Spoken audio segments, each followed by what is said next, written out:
Assalamualaikum warahmatullahi wabarakatuh. Konnichiwa, hajimemashite. Watashi no name wa Krishna desu. Gakusei desu. 2年生 B 組です。どうぞよろしくお願いします。Perkenalkan, nama saya Krishna dari kelas 3 Sarjana Jepang. Di sini saya akan membacakan hasil UTS Bahasa Indonesia saya. Pertanyaan nomor pertama adalah kemajuan peradaban masyarakat ditandai oleh kemajuan dan perkembangan bahasa. Menurut pendapat saya, jelaskan korelasi antara kemajuan peradaban dengan perkembangan bahasanya. Menurut pendapat saya adalah perubahan dan perkembangan bahasa baik secara nasional, bahasa-bahasa etnik maupun internasional, bahasa-bahasa ras sulit dihindari. Hal tersebut terjadi sebagai akibat akulturasi budaya yang didahului dengan proses perpindahan penutur suatu bahasa ke lingkungan penutur bahasa yang lain, sehingga terjadilah perubahan dialek baru, penciptaan kata baru, bahkan sering terjadi perubahan susunan sintaksisnya. Namun demikian, bahasa bisa berubah dan berkembang dengan sendirinya secara perlahan karena menyesuaikan perkembangan dan perubahan pola dan sistem kehidupan perubahan masyarakat penuturnya, seperti tingkat pendidikan nasional, sosialisasi budaya, dan perkembangan penguasaan iptek. Nah, untuk yang kedua yaitu untuk pertanyaan nomor kedua adalah, setelah Anda mengetahui peran bahasa Indonesia dalam mendorong kesadaran nasional dan mengetahui perkembangan bahasa, sikap seperti apakah yang harus dimiliki mahasiswa terhadap bahasa Indonesia? Nah, menurut saya adalah satu, sikap yang harus dimiliki untuk mengenai bahasa Indonesia adalah satu, meningkatkan kualitas berbahasa Indonesia. Dua, mahasiswa diajarkan untuk lebih mengerti dalam penulisan, penyusunan, dan pengucapan dalam berbahasa yang baik dan benar. Tiga, pentingnya mempelajari bahasa Indonesia dalam pengetahuan karena mahasiswa sebagai calon sarjana dipersiapkan tidak hanya untuk menjadi konsumen ilmu pengetahuan, melainkan juga sebagai produsen dalam bidang ilmiah.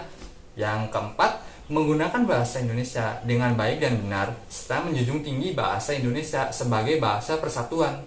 Nah, itu jawaban dari nomor 2. Oke, selanjutnya jawaban dari nomor 3. Nah, pertanyaan dari nomor 3 adalah, Anda telah mempelajari tentang keterampilan berbahasa. Jelaskan bahwa keterampilan berbahasa yaitu menulis, membaca, urut cara, dan menyimak. Nah, seseorang agar mampu menulis dengan baik harus memiliki kemampuan membaca yang baik. Menurut pendapat Anda, apakah korelasi antara kemampuan menulis dengan kepandaian membaca? Nah, bagaimana cara agar mampu memahami bacaan dengan baik? Membaca dan menulis mempunyai hubungan yang sangat erat dengan membaca khazanah wawasan dan pengetahuan kita menjadi berkembang.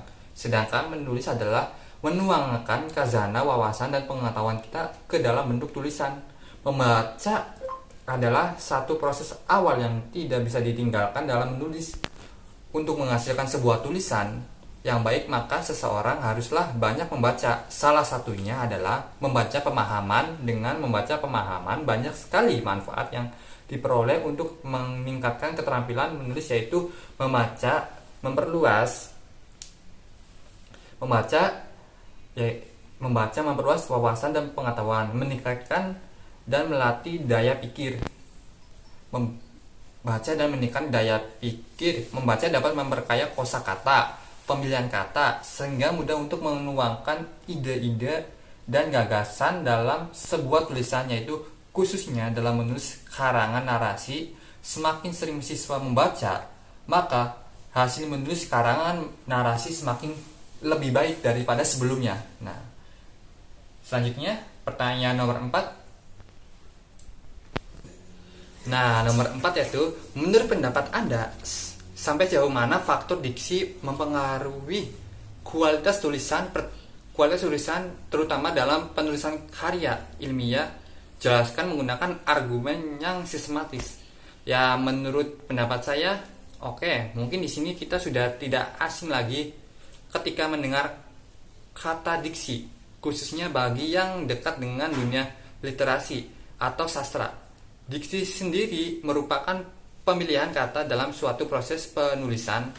Pemilihan kata atau diksi dilakukan untuk menghasilkan tulisan yang baik dan menarik. Diksi bukan saja mengenai kata, melainkan juga mengungkapkan serta gaya bahasanya. Mengapa diksi mempengaruhi kualitas tulisan, terutama dalam penulisan karya ilmiah?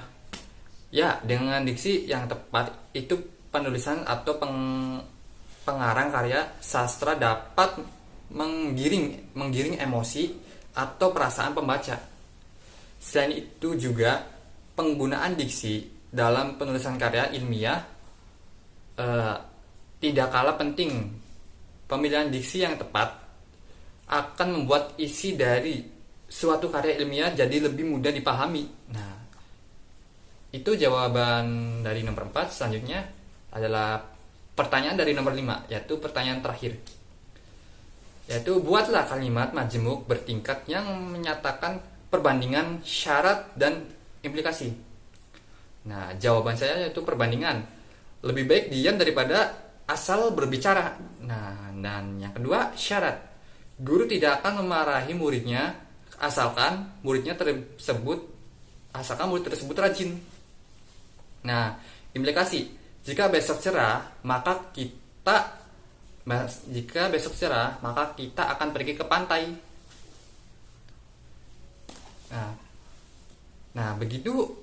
Nah, itulah jawaban dari saya untuk UTS Bahasa Indonesia. Kurang lebihnya mohon maaf. Wassalamualaikum warahmatullahi wabarakatuh.